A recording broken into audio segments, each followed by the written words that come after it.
kulan wacan daawada waxaad ku soo dhawaataa janaal kale waayo filmis oo hadaan oo kale aad ka barneed inaad idin soo gudbin warbixinada ugu dambeeya ee la xiriira arrimaha Bollywoodka.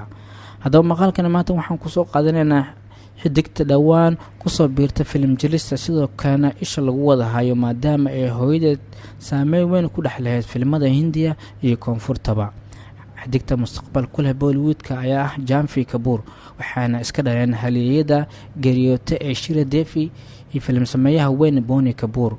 waxaana film jilista ay ku soo biirtay sanada 2018 waxaana ku soo caanbaxday filmka jaceylka ee qisada xambaarsan ee Dhadak, waana mid guuleysto oo tirshadan ammaan ayay ku heshay.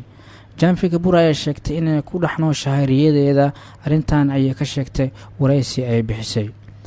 wax saameyn weyn ah kuguma yeelanayso kaliya inay tahay shaqo uun, maxaa yeelay waa nooc xirfad dareen leh, ma ahan shaqo 9 saacadood oo 5 maalin la qabto, mana ka tagi kartid, waad ku dhaxnooshahay.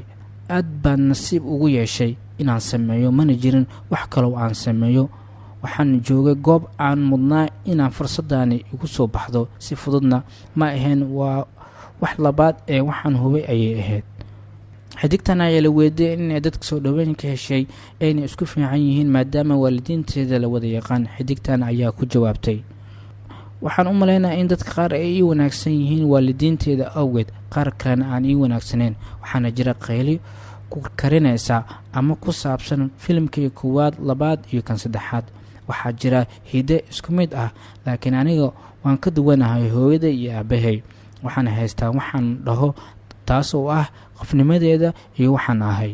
xidigtan ayaa la weydiiyey inay ka taxadirayso hadallada ay sheegayso ama marka ay waraysi bixinayso oo ay ka hadlayso qoyskeeda ama filmadeeda. waxayna tiri, sida ogtahay waxaa jira bar oo aan dareemi jiray inaan u baahanahay aqoolid iyo qaar fikrad ah oo ay dadka iga aaminsan yihiin, laakiin daacadnimo waa maskax ah uma hayo oo aan isku dayayo inaan noqdo wax kale.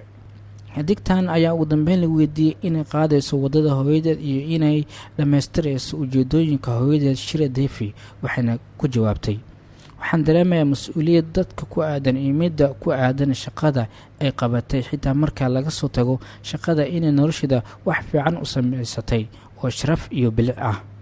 Janvi Kapoor ayaa ku guuleystay Zee Awards for Best Female Debut oo ah abaalmarinta atirshada filmada ku cusub la guddoonsiiyo. waxayna muuqaal marti ah ku lahayd filimka Angrezi Medium, waxaana sidoo kale u diyaarsan filimka Dostana 2 oo sanadkan la daawan doono. waad ku mahadsantahay warbixintan daawashadeeda. haddii aad ka heshana la wadaag asxaabtaada.